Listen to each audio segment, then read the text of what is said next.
ಶಿವ ತಾಂಡವ ಸ್ತೋತ್ರವು ಭಗವಾನ್ ಶಿವನನ್ನು ಸ್ತುತಿಸಿ ರಾವಣನು ಬರೆದು ಹಾಡಿರುವ ಸ್ತೋತ್ರವಾಗಿದೆ.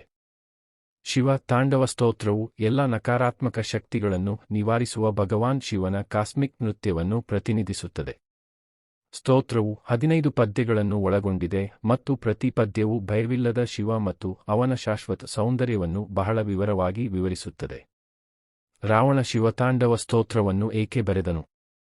ಭಾರತದಲ್ಲಿ ಪ್ರತಿ ಪ್ರಬಲವಾದ ದೈವಿಕ ಶಕ್ತಿಯು ಅನೇಕ ರೂಪಗಳು ಮತ್ತು ಹೆಸರುಗಳನ್ನು ಹೊಂದಿದೆ. ಭಗವಾನ್ ಶಿವನ ಅನೇಕ ಸದ್ಗುಣಗಳಲ್ಲಿ ಶಿವನನ್ನು ಭೋಲೆನಾಥ್ ಎಂದು ಸಂಬೋಧಿಸಿರುವುದು ಅತ್ಯಂತ ಜನಪ್ರಿಯವಾಗಿದೆ. ಇದರರ್ಥ ಮುಗ್ಧ ಮತ್ತು ಸುಲಭವಾಗಿ ಮೆಚ್ಚಿಸುವವನು.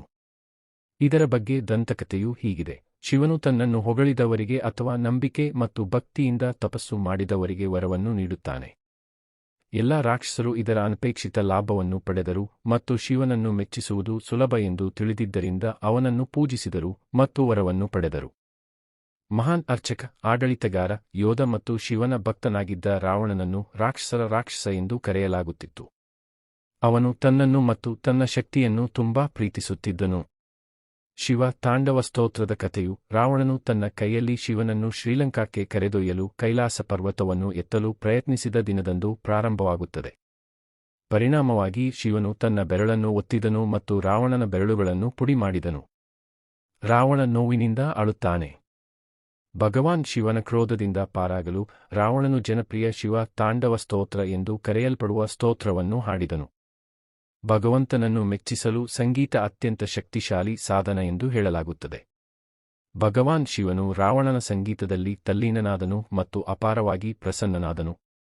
ಭಗವಾನ್ ಶಿವನು ರಾವಣನಿಗೆ ವರವನ್ನು ಕೇಳಲು ಹೇಳಿದಾಗ ರಾವಣನು ಭಗವಂತನು ತನಗೆ ಅತ್ಯಂತ ಶಕ್ತಿಶಾಲಿ ಸಾಧನವನ್ನು ನೀಡುವಂತೆ ವಿನಂತಿಸಿದನು ಮತ್ತು ಹೀಗಾಗಿ ಅವಿನಾಶಿಯಾದನು. ಶಿವ ತಾಂಡವ ಸ್ತೋತ್ರದ ಪ್ರಯೋಜನಗಳೇನು?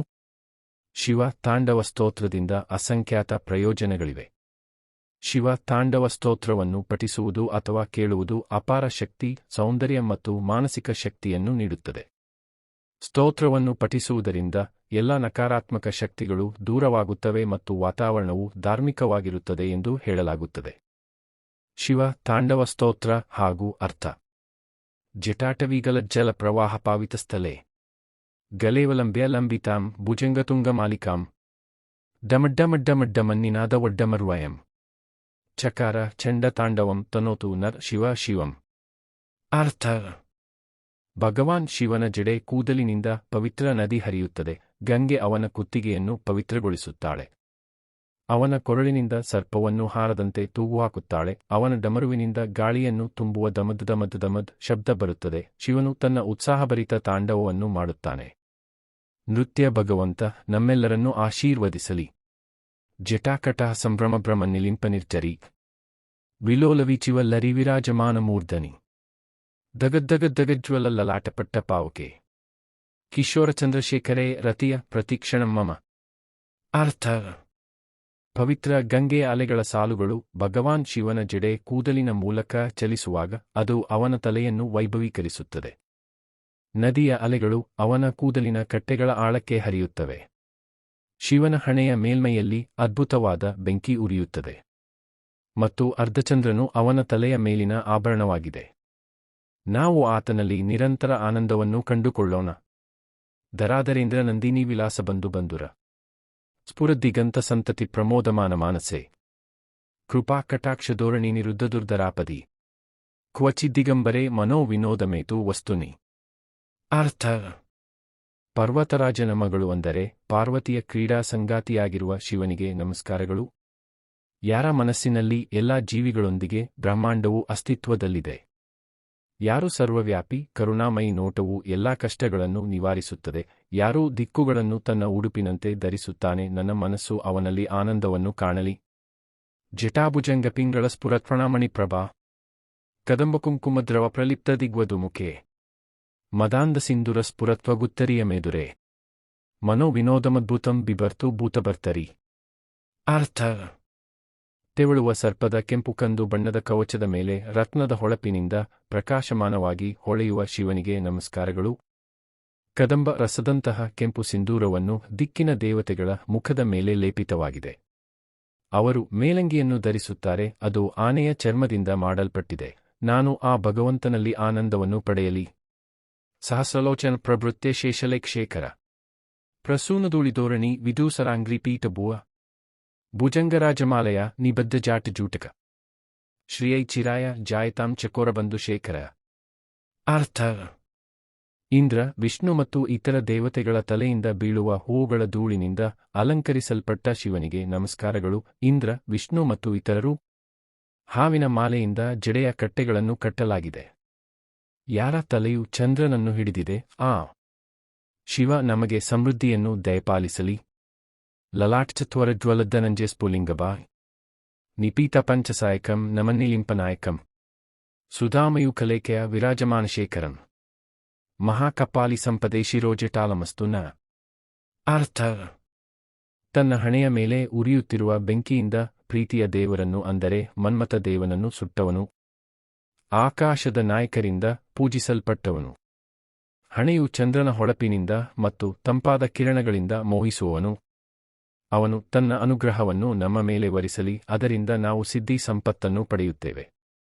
ಕರಾಲಫಾಲಪಟ್ಟಿ ಕಾದಗದ್ದಗದ್ದಗಜ್ವಲವು ಧನಂಜಯಾದರೀಕೃತ ಪ್ರಚಂಡ ಪಂಚಸಾಯ್ಕೆ ದರಾದರೇಂದ್ರ ನಂದಿನಿ ಕುಚಾಗ್ರ ಚಿತ್ರಪತ್ರಕ್ಕೆ ಪ್ರಕಲ್ಪನೈಕ ಶಿಲ್ಪಿನಿ ತ್ರಿಲೋಚನೆ ಮತಿರ್ಮಮ. ಅರ್ಥ: ಹಣೆಯು ದಗದಗಧ್ವನಿಯಿಂದ ಉರಿಯುತ್ತಿರುವ 5 ಬಾಣಗಳನ್ನು ಪ್ರೀತಿಯ ದೇವರು ಅಂದರೆ ಮನ್ಮಥನ ಅಗ್ನಿಗೆ ಅರ್ಪಿಸಿದವನು. ಪರ್ವತ ರಾಜನ ಮಗಳು ಪಾರ್ವತಿಯಲ್ಲಿ ಅಲಂಕಾರಿಕ ಗೆರೆಗಳನ್ನು ಗುರುತಿಸುವ ಏಕೈಕ ಕಲಾವಿದನಾದ ಶಿವನಿಗೆ ನಮಸ್ಕಾರಗಳು. ನವೀನ ಮೇಘಮಂಡಲಿ ನಿರುದ್ಧದುರ್ಧರ ಸ್ಫುರತ್ ಕುಹೂನಿ ಶೀತಿನೀತಮ ಪ್ರಬಂಧಬಂಧು ಕಂದರ ನಿಲಿಂಪನಿರ್ಧರೀಧರಸ್ತನೋತು ಕೃತ್ತಿಸಿಂದುರ ಕಳಾನಿಧಾನ ಬಂದುರ ಶ್ರೀಯಂ ಜಗದ್ದುರಂದರ. ಅರ್ಥ: ಹುಣ್ಣಿಮೆಯ ರಾತ್ರಿಯಲ್ಲಿ ಕಪ್ಪು ಮೋಡಗಳ ಪದರಗಳಂತೆ ಕುತ್ತಿಗೆಯನ್ನು ಹೊಂದಿರುವವನು. ಚಂದ್ರ, ಆಕಾಶ ಮತ್ತು ನದಿಯನ್ನು ತನ್ನ ತಲೆಯ ಮೇಲೆ ಧರಿಸಿ ಮೋಡಿ ಮಾಡುವನು. ಈ ಬ್ರಹ್ಮಾಂಡದ ಭಾರವನ್ನು ಹೊಂದಿರುವ ಶಿವನಿಗೆ ನಮಸ್ಕಾರಗಳು. ಅವರು ನಮಗೆ ಸಮೃದ್ಧಿಯನ್ನು ಅನುಗ್ರಹಿಸಲಿ. ಪ್ರಫುಲ್ಲ ನೀಲಪಂಕಜ ಪ್ರಪಂಚಕಾಲಿಮ ಪ್ರಭಾ ವಿಲಂಬಿಕಂಠಕಂದಲಿ ರುಚಿ ಪ್ರಬದ್ಧ ಕಂದರಂ ಸ್ಮರ್ಚಿದಂ ಪುರಚ್ಚಿದಂ ಭವಚ್ಚಿದಂ ಮೊಕಚ್ಚಿದಂ ಗಜಚ್ಚಿದಾಂದಕಚ್ಚಿದಂ ತಮಂತಕಚ್ಚಿದಂ ಭಜೆ. ಅರ್ಥ: ಸಂಪೂರ್ಣವಾಗಿ ಅರಳಿದ ನೀಲಿ ಕಮಲದ ಹೂವುಗಳಂತೆ ಹೊಳೆಯುವ ಕೊರಳುಳ್ಳವನು, ಬ್ರಹ್ಮಾಂಡದ ಕಪ್ಪು ಬಣ್ಣದಂತೆ ಕಾಣುವ ಮನ್ಮಥನನ್ನು ಹಾಗೂ ತ್ರಿಪುರಾವನ್ನು ನಾಶಪಡಿಸಿದ ಭಗವಾನ್ ಶಿವನಿಗೆ ನಮಸ್ಕಾರಗಳು. ಯಾರು ಲೌಕಿಕ ಜೀವನದ ಬಂಧಗಳು ಮತ್ತು ಯಜ್ಞಗಳು ಅಂದರೆ ತ್ಯಾಗಗಳು ಅಂಧಕನನ್ನು ಅಂದರೆ ಅವನ ಕುರುಡು ಮಗ ಹಾಗೂ ಆನೆ ರಾಕ್ಷಸನನ್ನು ಅಂದರೆ ಗಜಾಸುರನನ್ನು ನಾಶಪಡಿಸಿದರು, ಅವರು ನಮಗೆ ಸಮೃದ್ಧಿಯನ್ನು ಅನುಗ್ರಹಿಸಲಿ. ಅಗರ್ವ ಸರ್ವಮಂಗಳ ಕಳಾಕದಮ್ಮ ಮಂಜರಿ ರಸಪ್ರವಾಹ ಮಾಧುರಿ ವಿಜೃಂಭಣಾಮಧುವ್ರತಂ ಸ್ಮರಾಂತಕಂ ಪುರಾಂತಕಂ ಭವಾಂತಕಂ ಮಖಾಂತಕಂ ಗಜಾಂತಕಾಂತಕಾಂತಕಂ ತಮಂತಕಾಂತಕಂ ಭಜೆ. ಅರ್ಥ: ತನ್ನ ಸುತ್ತಲೂ ಜೇನುನೊಣಗಳನ್ನು ಹಾರಿಸುತ್ತಿರುವ ಶಿವನಿಗೆ ನಮಸ್ಕಾರಗಳು. ಕದಂಬ ಪುಷ್ಪಗಳ ಮಂಗಳಕರವಾದ ಮತ್ತು ಮಧುರವಾದ ಪರಿಮಳದಿಂದಾಗಿ ಮನ್ಮಥ, ತ್ರಿಪುರ, ಲೌಕಿಕ ಜೀವನದ ಬಂಧಗಳನ್ನು ನಾಶಪಡಿಸಿದವನು. ಯಾರು ಅಂಧಕ, ಗಜಾಸುರ ಮತ್ತು ಸಾವಿನ ದೇವರು ಯಮ ಅನ್ನು ನಾಶಪಡಿಸಿದರು, ಅವರು ನಮಗೆ ಸಮೃದ್ಧಿಯನ್ನು ಅನುಗ್ರಹಿಸಲಿ. ಜಯತ್ವದಭ್ರ ವಿಭ್ರಮ ಬ್ರಹ್ಮದ್ಭುಜಂಗಮಶ್ವಸ್ ದ್ವಿನಿರ್ಗಮತ್ಕ್ರಮ ಸ್ಫುರತ್ಕರಾಲಫಾಲಹವ್ಯವಾಟ್ ದಿಮಿದ್ದಿಮಿದ್ದಿಮಿದ್ವನನ್ಮೃದಂಗತುಂಗಮಂಗಳ ಧ್ವನಿಕ್ರಮ ಪ್ರವರ್ತಿತ ಪ್ರಚಂಡ ತಾಂಡವ ಶಿವೈ. ಅರ್ಥ: ಗಗನದಲ್ಲಿ ವಿಹರಿಸುವ ಹಾವಿನ ಉಸಿರಿನಿಂದ ಸದಾ ಹೆಚ್ಚುತ್ತಿರುವ ಹಣೆಯ ಮೇಲೆ ಅಗ್ನಿಯನ್ನು ಹೊಂದಿರುವ ಶಿವನಿಗೆ ನಮಸ್ಕಾರಗಳು. ಯಾರ ತಾಂಡವ ನೃತ್ಯವು ದಿಮಿದ್ ದಿಮಿದ್ ಶಬ್ದಕ್ಕೆ ಸರಿಹೊಂದುತ್ತದೆ ಆ ಶಿವನಿಗೆ ಜಯವಾಗಲಿ. ದುಷದ್ವಿಚಿತ್ರತಲ್ಪಯೋರ್ಭುಜಂಗಮೌಕ್ತಿಕ ಸೃಜೋರ್ ಗರಿಷ್ಠರತ್ನಲೋಷ್ಟಯೋ ಸುಹೃದ್ವಿಪಕ್ಷಪಕ್ಷಯೋ ತೃಷ್ಣಾರವಿಂದಚಕ್ಷುಷೋ ಪ್ರಜಾಮಹಿ ಮಹೇಂದ್ರಯೋ ಸಮಂ ಪ್ರವರ್ತಯನ್ಮನ ಕದಾ ಸದಾಶಿವಂ ಭಜೆ.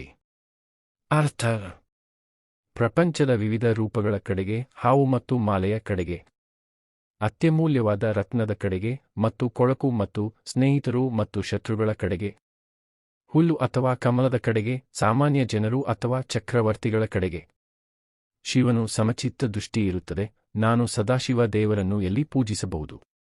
ಕದಾ ನಿಲಿಂಪ ನಿರ್ಜರಿನಿಕುಂಜಕೋಟರೇ ವಸನ್ ವಿಮುಕ್ತ ದುರ್ಮತಿಯ ಸದಾ ಶಿರಸ್ತಮಂಜಲಿಂ ವಹನ್ ವಿಮುಕ್ತಲೋಲಲೋಚನೋ ಲಲಾಟ್ಪಾಲಲಗ್ನಕ್ಕೆ ಶಿವೇತಿ ಮಂತ್ರಮುಚ್ಚರನ್ ಸದಾ ಸುಖೀ ಭವಾಮ್ಯಹಂ. ಅರ್ಥ: ಗಂಗಾ ನದಿಯ ಬಳಿಯಿರುವ ಗುಹೆಯಲ್ಲಿ ವಾಸಮಾಡುತ್ತ ಸದಾ ತಲೆಯ ಮೇಲೆ ಕೈ ಜೋಡಿಸಿಕೊಂಡು ತೇಜಸ್ವಿ ಹಣೆಯಿಂದ ಮತ್ತು ರೋಮಾಂಚಕ ಕಣ್ಣುಗಳಿಂದ ಭಗವಂತನಿಗೆ ಅರ್ಪಿತನಾಗಿ ಶಿವನ ಮಂತ್ರದಿಂದ ನನ್ನ ಅಶುದ್ಧ ಆಲೋಚನೆಗಳನ್ನು ತೊಳೆದ ನಾನು ಯಾವಾಗ ಸಂತೋಷವಾಗಿರಲು ಸಾಧ್ಯ? ಇಮಂ ಹಿ ನಿತ್ಯಮೇವಮುಕ್ತಮುತ್ತಮೋತ್ತಮಂ ಸ್ತವಂ ಪಠನ್ಸ್ಮರನ್ ಬ್ರುವನ್ನರೋ ವಿಶುದ್ಧಿಮೇತಿ ಸಂತತಂ. ಹರೇ ಗುರೌ ಸುಭಕ್ತಿಮಾಶು ಯಾತಿ ನಾಣ್ಯತಾ ಗತಿಂ ವಿಮೋಹನಂ ಹಿ ದೇಹಿನಾಂ ಸುಶಂಕರಸ್ಯ ಚಿಂತನಂ. ಅರ್ಥ: ಈ ಸ್ತೋತ್ರವನ್ನು ಓದುವ, ನೆನಪಿಸಿಕೊಳ್ಳುವ ಮತ್ತು ಪಠಿಸುವ ಯಾರಾದರೂ ಶಾಶ್ವತವಾಗಿ ಶುದ್ಧರಾಗುತ್ತಾರೆ ಮತ್ತು ಮೋಕ್ಷಕ್ಕೆ ಕಾರಣವಾಗುವ ಮಹಾನ್ ಗುರು ಶಿವನ ಆಳವಾದ ಭಕ್ತಿಯಲ್ಲಿ ಮುಳುಗುತ್ತಾರೆ. ಬೇರೆ ದಾರಿ ಅಥವಾ ಆಶ್ರಯವಿಲ್ಲ. ಕೇವಲ ಶಿವನ ಚಿಂತನೆಯು ಭ್ರಮೆ ಮತ್ತು ನಿರ್ಲಿಪ್ತತೆಯನ್ನು ತೊಡೆದುಹಾಕುತ್ತದೆ.